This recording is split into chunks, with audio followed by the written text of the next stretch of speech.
مش مستانسني ما تعيش مترينش. الناس تشبيه ماهوش معمم برشا في تونس، خاطر ما يعملش مشاكل وما يعملش فرق.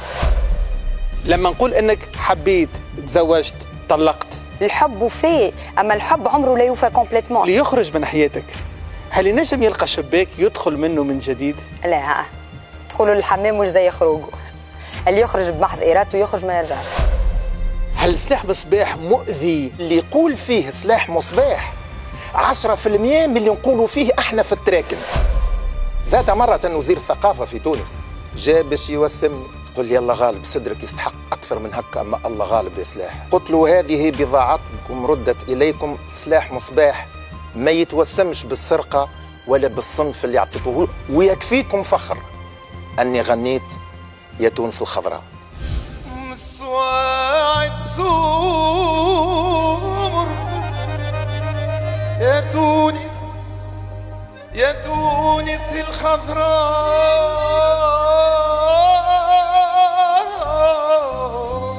ما تبداش تقرقر فيا في الكلام عايش خويا، ما نحبش نتعدى معك، واضحه العمليه. بن علي يحبك. لا عبيت ولا خذيت حتى من الليم.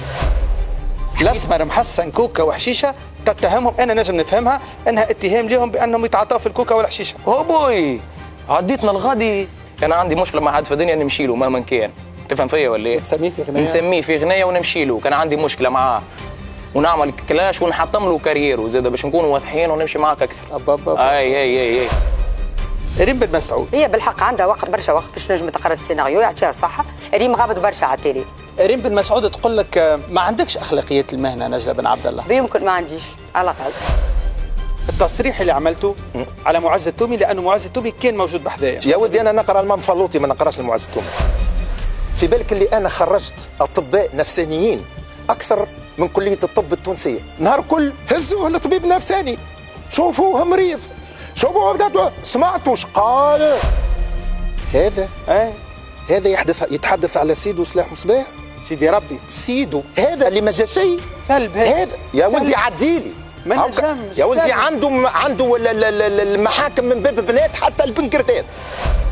ما نعتذرش من المنصف المصغني، المنصف المصغني يلزم هو يعتذر مني، مرة يقول أمي، مرة يقول لطفي بنطقة جاهل، ولو أنه شعر وراه ما يفهم يزيدش برشا. على حبيبتي تمضغ شنقومة كيقولوا ذهبت إلى بائع الحليب وقلت أعطيني الحليب، وذهبت إلى بائع المرمز وقلت أعطيني مرمز. فماش فرق كبير بين اللي يقول فيه. ما قالش مرمز. لما يقول هو جاهل زاد عيب. نجم نقول لك أنا نقريه تحب هكا نتكلموا، عيب عليه. نجلة بن عبد الله تتهم السياسيين في تونس بالعجز الجنسي. نتهم لو فيسيو هذاك اللي مخه كان غاديكا بالعجز الجنسي، ما يسالش. اي بي بي سي حكيت عليك. اذا ندل على شيء يدل على اللي اعلام العار مش موجود في تونس هكا، طش خلط حتى البي بي سي. لنقبل في هالمرحله من العمر نطيح قدري، ندور من عرس لعرس ونرقص في الناس. وش قال لك اش قال عليك الفنان الكبير. فما شكون من العائله عنده ولده مغروم بناستي على الاخر، امه جاتني تعرف شنو قالت لي؟ ولدي راه ولا يقول لي نحب نبطل القرايه ونحب نولي نستريمي ونحب نولي رابور، والرابورات ما كملوش قرايتهم. قالت لي ماهوش باش يسمع مني، لازم انت تجي تكلمه، ما نرقدش في الليل. 17 ديسمبر يخرج خبر القبض على ابن الفنان سلاح مصباح صبري مصباح في المطار وبحوزته مخدرات. ركايبي نحب نعمل عمره نعملها وحدي، وعملت عمره يا ريتني. والله ما ريتك.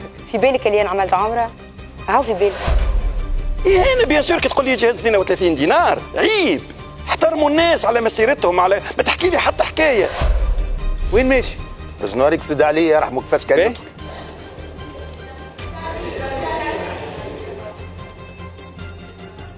سيدي علي سيدي علي هي هي ها ها ها أوه أوه. يا اللي ضاعتي والروح معاك انت تتفرجوا في فكرة سامي الفهري في سهرية كل سبت مع 8:30 متاع الليل على قناة الحوار التونسي. ابدا انسى